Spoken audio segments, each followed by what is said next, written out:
I helped my neighbor build his home, but now he's acting like I owe him. Wouldn't he owe you? Hello, this is going to be quite a long story. At the end of 2023, I found myself homeless. I've got something called multiple sclerosis, but that's besides the point. That's how I ended up spending a full 17 months homeless until March of 2025. Oh my gosh. Dang.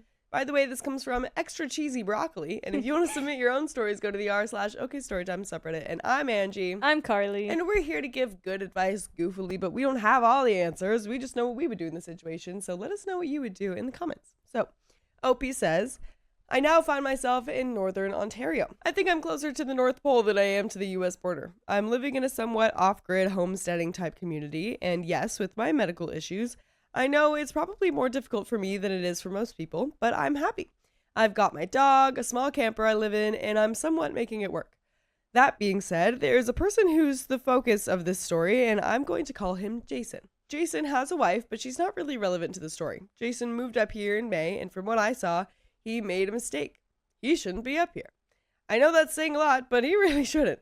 He came up with absolutely nothing, not even a plan, and he's on ODSP, Ontario Disability Support Program.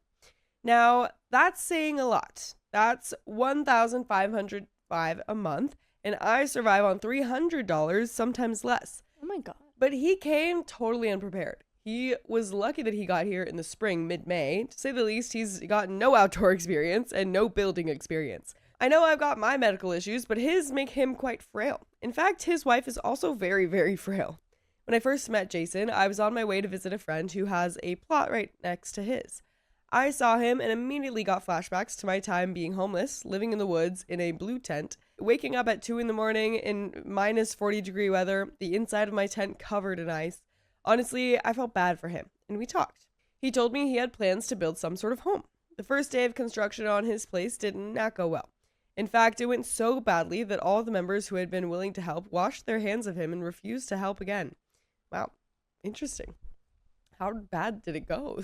Right. What went so poorly? What happened? Yeah. When we were trying to lay down stone that we had collected by hand to level the foundation, he started freaking out because he had no cigarettes. When we tried to talk to him about the best way to build a solid foundation, floor, and walls, we were met with, F this, F that, that's not the effing way I want things done. It was just a bad attitude all around. Yeah, so now we're understanding what the problem is. Why everyone else dipped. Yeah, maybe that's why we shouldn't be here. After that one day, anyone who had been willing to help him was no longer willing to lift a finger. Against my better judgment, I was still willing to keep helping him, mostly because of that blue tent and because his wife is a very sweet woman.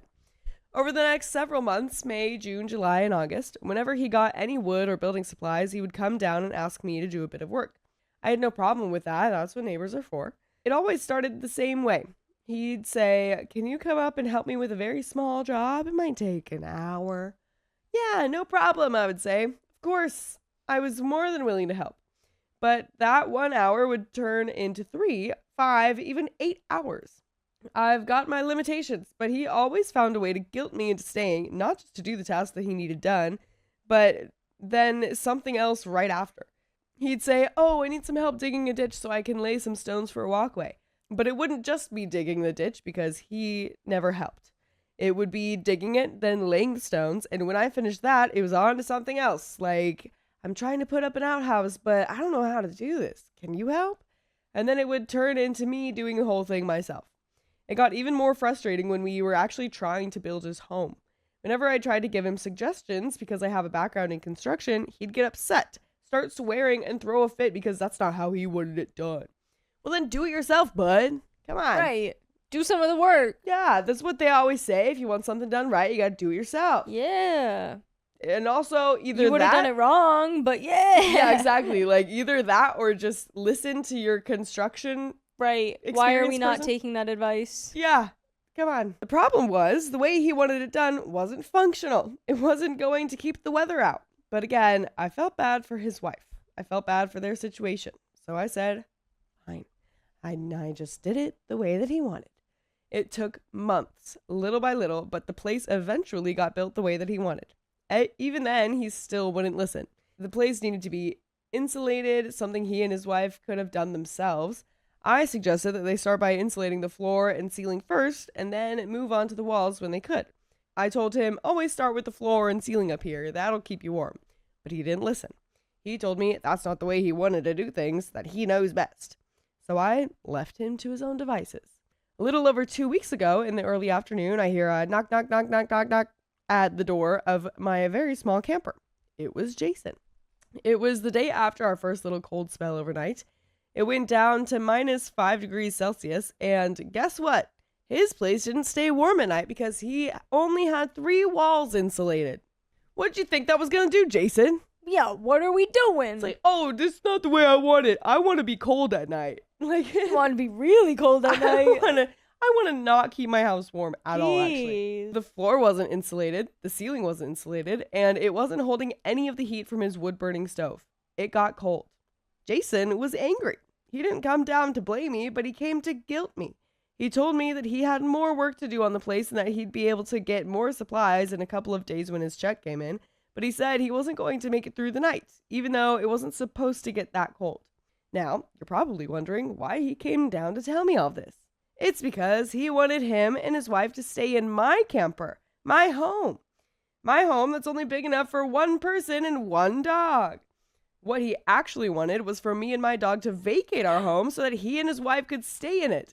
And where was I supposed to go? Oh my God. That's so insane. His suggestion was that I stay in either the small cabin that I've been building out of scrap wood and logs, a side project, more of a hobby than anything, or go get a motel room for the night. That cabin has no insulation. It's not ready to be lived in.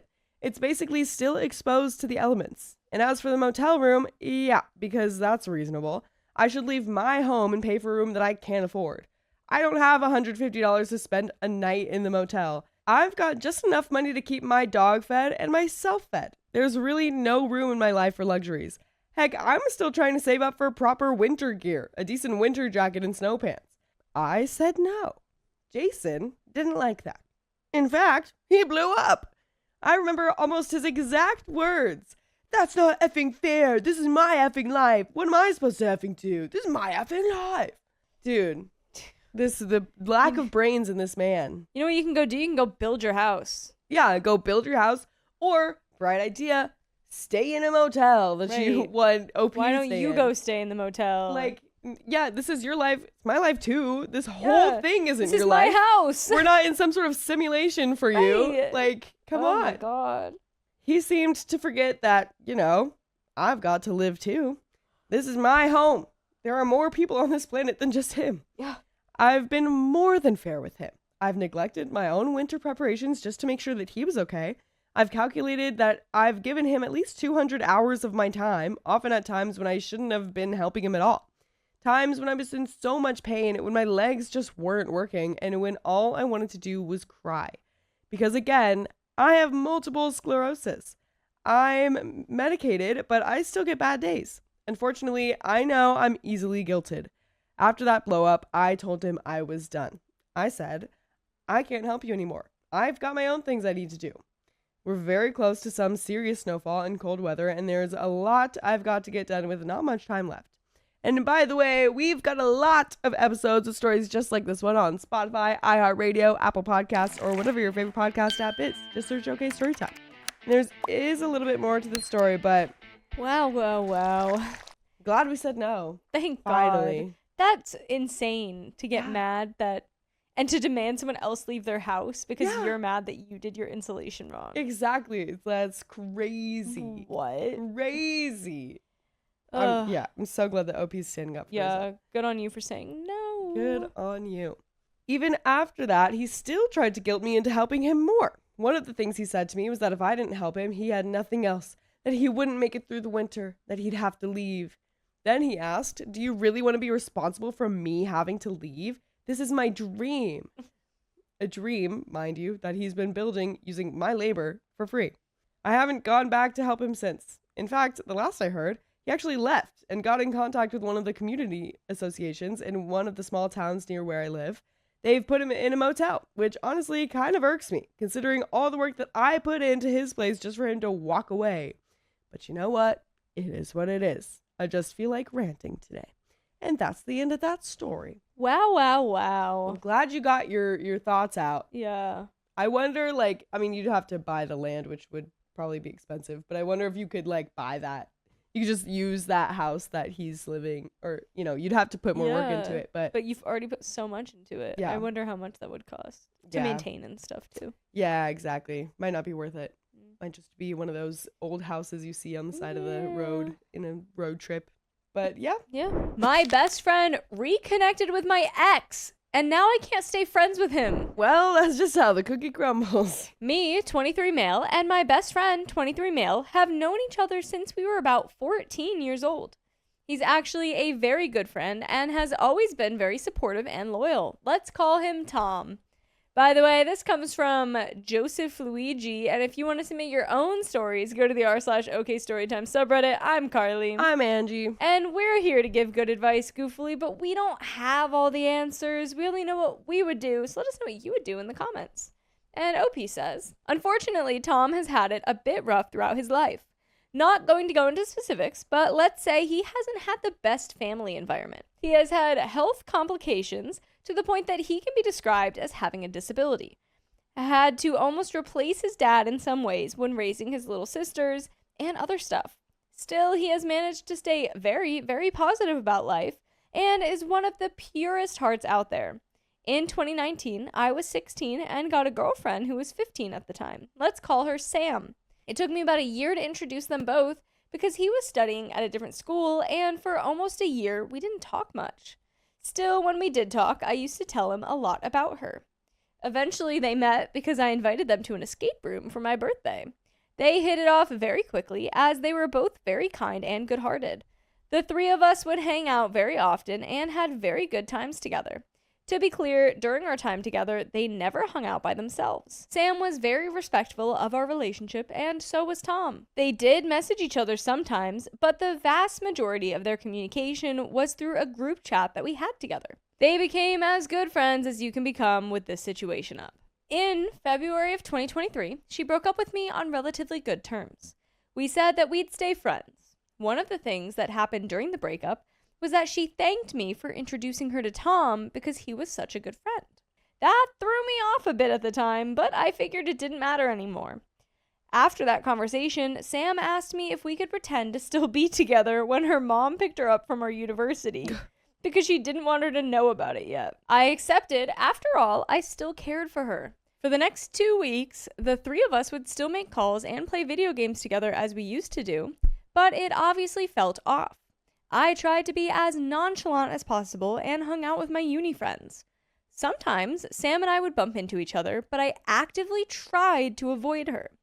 One time, I was talking with some friends when she pulled me aside to greet me with a kiss on the cheek and walk away.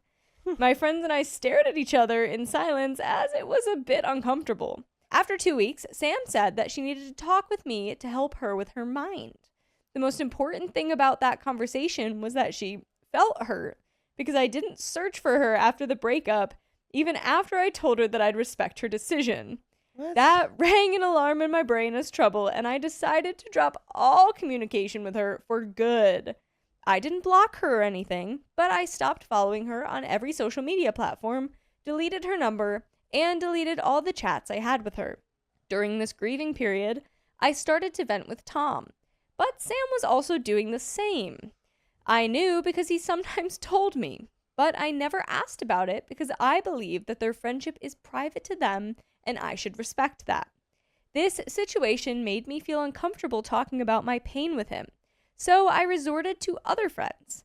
I am an extrovert, so I have many groups of friends, some of which know each other and some who don't. I started venting with my uni friends who aren't acquainted with Tom. They mentioned an apparent friend of mine who was adding flirty comments with Sam and tagging her in some relationship posts. I truly didn't care about that and very quickly forgot they even said something about it. Tom began to add stories hanging out with Sam, which made me uncomfortable at first, but who am I to tell anyone else who they should or shouldn't hang out with? He had been telling me about girls he was interested in, but it never worked out. Months passed and he had different crushes, some of whom liked him, but most ghosted or ignored him. Sam and Tom seemed to have actually become very good friends. maybe best friends at times, and nothing more. Some friends asked me if I wasn't uncomfortable about my best friend and my ex still hanging out. I told them I had no issue with it, and I truly meant it. During this time, I met another girl in July 2023, let's call her Kate, though she only plays a small part in this story. We stayed as friends, then she ghosted me, started talking again in December, only for me to get ghosted again. She came back in June 2024, apologizing for how she treated me, and we actually started to have a very solid relationship after that, thinking we would get married. Both she and my parents were also head over heels with that relationship. Entered December 2024, and Tom comes to me with some news. Sam had found out that I had a new girlfriend and was furious with him because he didn't tell her. After that, she decided to stop being friends with Tom. This time, I did ask him the details because I thought she would be capable of sabotaging my relationship with Kate. In conversation, he told me that there was a short time in which he thought he had feelings for Sam. They talked it over at the time and realized they weren't actually falling for each other and stayed friends. He also apologized because he never asked me how I felt about their relationship. I told him I wasn't mad that they were friends or anything. The only thing that would make me really uncomfortable and make me want to distance myself would be if they became a couple. At the end of our chat, Tom said that he was done with her and wouldn't stand being treated like that. We cheered for that and laughed it off. In February 2025, Kate and I broke up for reasons that don't concern this particular story. Since April, many friends have come up to me to talk about my last breakup, but this subject has been discussed a lot more than I would have expected.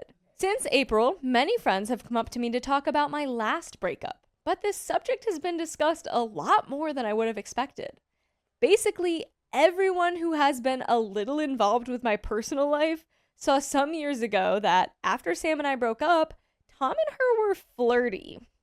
Everyone has been telling me that it's not something a good friend would do, and they may have a point.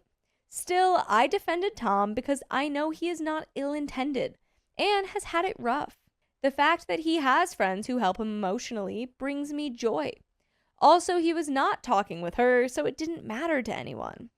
A couple months ago, Tom told me that Sam reached out to him to apologize and ask if they could be friends again. He brushed her off.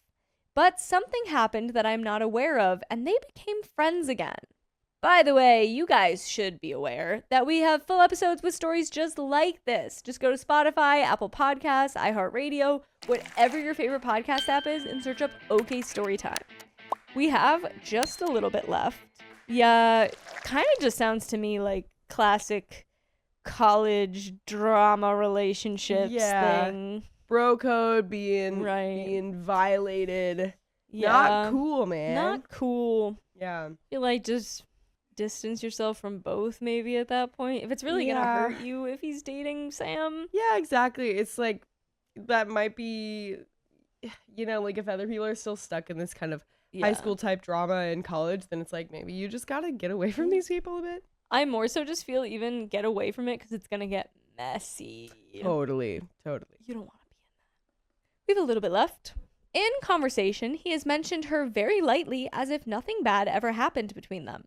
A girlfriend of mine who somewhat knows Tom highlighted they are now very good friends again and asked me how they are talking if they had argued before. I told my friend it was irrelevant and that I'm happy that he has emotional support. Not that she is the only one, just that it is good that he has her as one. However, this time I feel differently. Maybe it does affect me, but mostly I have been thinking that I might be impeding those two from ending up together. I'm actually planning on telling him I want to distance myself from him as long as he's friends with my ex. I don't want to put him in a situation where he has to choose one friendship and drop the other, but I feel like it's what has to be done. Still, I'm not sure if I should do it or if I'm actually making a storm in a glass of water. Would I be the a-hole if I distance myself? And that is the end of that story. And I do not think that you would be. I don't think so at all. I think you should. Yeah, like I feel like if you tried to be involved more than that would be impeding on their relationship. Like I think you being distant and you impeding are two very different things. I feel like they do not. Yeah. They cannot happen at the same time. if your friend and Sam are going to give it a go, yeah, step away and let them give it a go. Yeah, sure. Sure. I was left out of a wedding party, so I backed out. Did you want to be the bride? I've had a group of 4 friends since elementary school. The 5 of us have stayed close friends through elementary, middle school, and high school, going to the same schools, and then through university. Separate universities, but we would visit often and stay very close. We are all 26-year-old guys and have been friends for 19 years now. By the way, this comes from Am I the A-Hole Busy Computer, and if you want to submit your own stories, go to the r/OKStorytime subreddit, and I'm Angie. I'm Carly. And we're here to give good advice goofily, but we don't have all the answers. We're just guessing what we would do in the situation, but let us know what you would do in the comments. So, OP says, one of the guys in the group, Brandon, is getting married in January. Brandon asked the other 3 guys to be groomsmen in his wedding, alongside his 2 brothers and 2 of his friends from college. This left me the only homie in the group who wasn't a groomsman. I was upset when I first realized, but I talked to my parents about it and they reminded me that it's Brandon's wedding, not a group event. He can have who he likes up there, and just because I'm not a groomsman doesn't mean that Brandon doesn't consider me a friend. And he already has 7 people up there besides him, which is a lot. My parents are the only ones I ever told that I was upset about it, and now I think I'm pretty well over it. They've had a few grooms party gatherings, like they went for drinks after they got fitted for suits and went golfing together, and Brandon and his fiance had a barbecue for their wedding party. That's always a weird reminder for me. My friends and I usually go on a trip in December to watch a football game. We started the tradition in our first year in university and have been going every year since. It's always just been the 5 of us friends, and we go for like 3 or 4 days. On Tuesday, my 3 friends came to me and wanted to know my opinion on inviting the other groomsmen on the trip as a surprise to Brandon.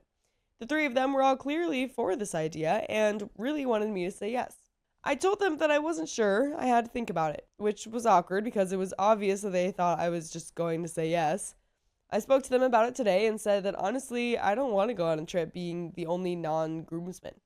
I know Brandon's brothers and I've met his college friends and they're all cool, but I don't want to be the clear odd man out. I told my friends that they should do it. I just won't go this year, which was fine for me because I could do with saving some money because I have a separate destination wedding to go to in February now. The other guys won't invite the other groomsmen if it means that I won't come. But it's clear that they're also annoyed at them not being able to invite them because of me.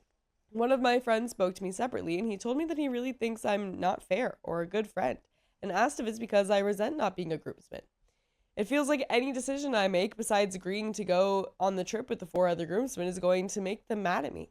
Am I the a-hole for backing out of the trip if I am going to be the only non-groomsman? And we do have some comments, but what are your thoughts? Ooh, I'm interested too. I did see the verdict. I won't reveal yet, but I'm very torn on that one because a good part of me is kind of like, you do seem resentful and just a little booty hurt. Yeah. And I think so. I'm like, yeah, for sure. I can totally understand being like, wow, all of that really hurt. Yeah. I feel like we also could have maybe just had a conversation like, hey, I'm really hurt about this. Exactly. All this other stuff. But it's like, now they are including you in something because it's your guys' yearly tradition. Yeah. Like, I wouldn't miss out on a yearly tradition just because you were butthurt about the wedding stuff still. Yeah, it's like you might feel left out about not being the only groomsman, but at the same time, it's like, okay, well, at least now you're included. Like, right. Yeah. I'm kind of like, okay, maybe they've come around. Like, I think 100% you should still tell them how much that hurt you kind of thing. Yeah. Maybe there was a good reason for it. Maybe it was to keep the thing even. Maybe he really wanted you as one. Yeah. And it was just, unfortunately, you didn't make the cut. But I think it stinks that they didn't invite you to some of the stuff still. Like, you can still include a non-wedding party member. Totally. My sisters did that. Yeah. Maybe it would have been more awkward. Maybe it was a money thing. Yeah. Like, I just think that overall there needs to be a conversation and like just get it out in the air, but don't miss your tradition. Exactly. For this. It feels like opinions have been made but not talked about. Right. Like on all fronts. Yeah. And we do have some relevant comments, and the verdict from all of these will present not the a-hole. But Dear Word 8021 says, everyone sucks here. It's rubbish that you're the only one left out of the wedding party, but that's not going to change. Go on the trip with them. Make some new friends with the other groomsmen and just celebrate your friend is getting married. And enjoy the wedding without any responsibilities. Have you talked to the stag about how you feel about being left out? And is there any rationale? For example, did you move away or spend less time with them than the others? Opie says, I didn't talk to Brandon or my other friends about how I felt. I don't want to start any problems or drama in the group. So You're doing that. Yeah. So I would not talk to my other friends about it. At the end of the day, it's Brandon's decision to make. I also never talked to Brandon, figured it would be lame to ask why he didn't include me. And at the end of the day, he made his decision and I respect it. Also, there's a chance that I wouldn't want to hear his answer. I don't think anything would be gained by finding out that he thinks of me as a lesser friend, for example. So I don't know the rationale, and honestly at this point I try not to think about what reasons it could be, because I think it would be at the risk of inventing a problem in my head between us if I did that. I've known since June, so at this point I wouldn't bring it up either way. Too late to ask, in my opinion. Yeah, real quick. I agree that everyone kind of sucks in this story. Yeah. I was definitely leaning more to that than not the a-hole. Yeah. Because you could have had that conversation. Like, yeah. At the point where you're not having the conversation, you're just stewing on it and you're gonna miss out on those other things. You are putting yourself in that position. Yeah, exactly. It's like you still can have that conversation. Like, you're literally contradicting yourself. Right. And it's so weird to see, because you're like, yeah, I don't know what the rationale is. I don't know why I'm doing this, but like it might have something to do with the fact that I'm really sad, and I also don't want to ask a question because I don't know. I think the answer will make me more sad. Right. He's like, I'm going to continue to overthink about what the answer could be. Yeah. But I'm not going to ask, so I'm just going to stay in my head about what the answer could be. Yeah, exactly. It's like you're being so avoidant because clearly, I mean, conversation does not come easy to you, which is okay. Like, I understand that. But it's not gonna get any better, and yeah, you just kind of refusing to go to the trip if it's gonna be a groomsman thing, and then also not talking about it. Like, your emotions are coming off either way. People know how you feel. Right. They're seeing it still. Just talk about it. It doesn't need to be like, yo, why didn't you make me a groomsman? Just be like, hey, like, just wanted to, I know we just never talked about it. I just want to get it out in the clear. Right. Like, it's been in my head a little bit. Like, can we just talk about it? Was there a reason? Like, let me know. Make sure I didn't do anything, kind of thing. Yeah, exactly. Like, that's and it would be so simple. Yeah, exactly. Right on Moa says, not the a-hole. Say the others should definitely attend. Say you'll still go. Then have a last minute issue crop up that means you have to cancel nearer the time. No, don't do that. I understand your feelings are hurt, and unfortunately, it's hard to imagine your friendship with these guys and the groom remaining the same now. It seems really strange to have such a big wedding party, but leave you out of it. I don't blame you if you do feel resentful. And OP says, dang, I would hate to lose my friends over this. And we do have an update. If you don't talk to them, you're gonna. 6 weeks later, I am going to go on the trip. Yay! Thank goodness. Oh my God. And I told them that they could invite the other guys. We leave tomorrow. 3 of the 4 other groomsmen are coming. One of Brandon's brothers can't make it. Truthfully, I don't really know if it's a happy update or not. They weren't going to invite the other guys after I said no, so it would have just been us, but I told them that they could. I guess I just didn't feel like being on the trip and them holding a grudge and things being awkward because I said no. And I would hold a grudge, and things would be really awkward if you didn't listen to full episodes of stories just like this one. Just go to Spotify, iHeartRadio, Apple Podcasts, or whatever your favorite podcast app is. Just search OK Storytime. But yeah, there's a little bit more to the story, but thank goodness. Yeah, I do fear it still hasn't been talked about. Yeah, I really don't think it has. So my advice would still be to do that, but yeah. I'm glad you're going on the trip. Yeah. And that things seem to maybe the trip will just go so well that you'll like get over it kind of thing. Yeah, exactly. But if you feel even a twinge of that still, you have to talk about it. Yeah, because you said you got over it, but I don't think you have. I don't think you have. I think you've just pushed it away. I think we're lying to ourselves. Yeah. But there's a little bit more to the story. I was clearly going to go on the trip before they decided to invite the others, so I couldn't really honestly say that I wasn't going to save money. And maybe I said yes just to avoid anyone being mad at me. I don't know. I'm actually going to room with Brandon's brother that is coming. He is cool, so I don't really mind that. Hopefully the trip goes well. And there are some comments. I'm just going to jump right in. Yeah. Comment number 1 says, I really wonder what happened after the wedding. It feels like OP is on his way out as a group friend, and as they all start settling down, it'll be harder to maintain these dynamics anyway. Someone else responds, this was my thought. This very much feels like the other 4 are much closer than OP ever realized, and he's the afterthought. Dang. The fact that not one of them even felt the need to address the elephant in the room is quite telling. Opie could have easily joined in several of the group activities while not being a groomsman. They clearly wanted him excluded. I imagine he would have been excluded from the trip if they could have managed it while still saving face. Dang, there's a lot of assumptions here. But that's the end of that story. Well.